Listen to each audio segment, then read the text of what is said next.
The next generation of political leader in Europe is clear for all to see. It has energy, speaks a language everyone can understand. It connects with an electorate which feels neglected by today's elite. It has strategic patience. It plans for the election after next. It's also clear about what it thinks. It believes that Western civilization is threatened by Islam and that native populations are threatened by migrants. It subscribes to the clash of civilizations and the great replacement theory, and it's vociferously, if not physically, pro-Israel. It talks about protecting a Judeo-Christian civilization, which is an historical nonsense because in the great periods of European anti-Semitism, Christians were the persecutors of the Jews. But that doesn't stop the Israeli Prime Minister Benjamin Netanyahu trying to argue on French television that his invasion of Gaza was like the D-Day landings in Normandy. Netanyahu said in French, "Our victory is your victory. It's the victory of Judeo-Christian civilization over barbarism. It's the victory of France. If we win here, you win here."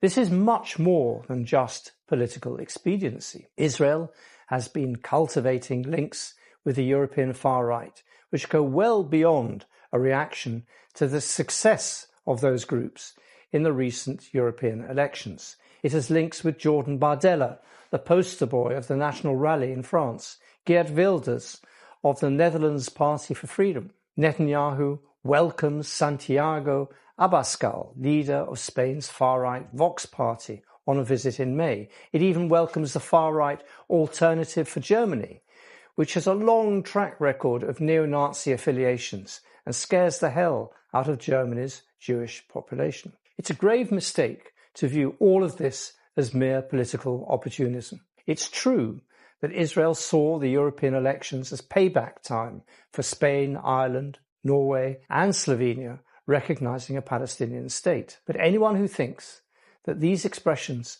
of support by the far right for Israel are merely rhetorical should look at what is happening. First of all, this is a golden opportunity to plant informers in the highest levels of future governments in Europe. In the Netherlands, Wilders' ally Gideon Makusova had his candidacy to become the Netherlands' new Minister of Migration and Asylum revoked after concerns about the connections of the Israeli-born man with Mossad.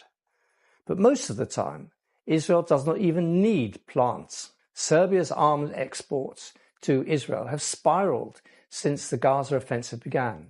The Balkan Investigative Reporting Network and Haaretz identified 6 Israeli military flights from Belgrade to Beersheba since October last year, carrying almost $17 million worth of arms. Serbian President Aleksandar Vučić said in February that he and Netanyahu had discussed a further advancement of bilateral relations, for which the Israeli Premier expressed his gratitude for the unwavering support both in word and deed. Vučić is easily overlooked. His Serbian nationalism is unraveling a shaky peace in the Balkans. Recently, he appeared alongside the leader of the Serb-led entity within Bosnia-Herzegovina, Milorad Dodik, to call for the unity of ethnic Serbs throughout the region during a rally in Belgrade.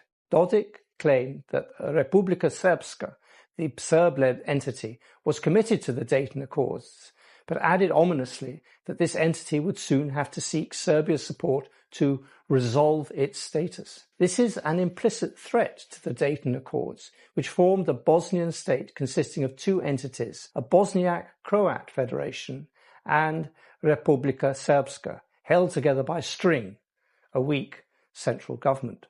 Dodik denies to this day that a genocide took place at Srebrenica in 1995, when 8,000 Bosnian Muslims, men and boys, were gunned down. So it was no coincidence, as the Gaza war enters its 9th month, that the Jerusalem Post published a long and fawning interview with Dodik. It was music to the Jerusalem Post's ears for Dodik to draw parallels between the non-genocide of Srebrenica and the non-genocide of Palestinians in Gaza. The fascism of the European far-right nationalists is contagious. The recent anniversary of an infamous event at the very start of the Second World War also proved to be revealing. In July 1939, the St. Louis set sail for Cuba with over 900 Jewish refugees on board.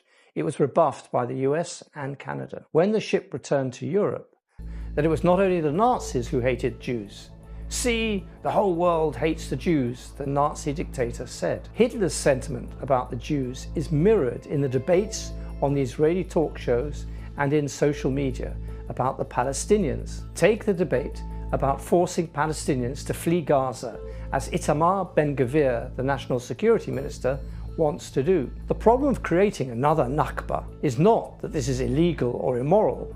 It is that no one else wants them either. Hitler is unbelievably turning up in these debates as a role model. Moshe Feiglin, a former Likud member of parliament, invoked the Nazi dictator when he said last week on a television panel, "As Hitler said, I cannot live if one Jew is left. We cannot live if there is one Islamo-Nazi remains in Gaza." This is fascism, pure and simple.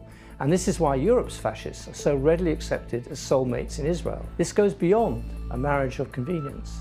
Israel and the far right have a common Muslim enemy, and Israel has become a role model in how to deal with them. For Israel, however, there are perils in going down this tempting path, because Israel is not in a land where Muslims are a minority. Furthermore, Israelis are not on the periphery of the Muslim world. They are right in the center of it. And this is not 1948 all over again, at least not for the Palestinians. If an apartheid supremacist Israeli state adopts fascism as its ideology in an attempt to find the final solution in its conflict with the Palestinians, it will face an existential moment sooner than it thinks. No greater threat to the existence of a Jewish state in the Middle East is posed than by the actions of its leaders today. And no greater threat to Jews around the world exists now from fascists coming back to power in Europe.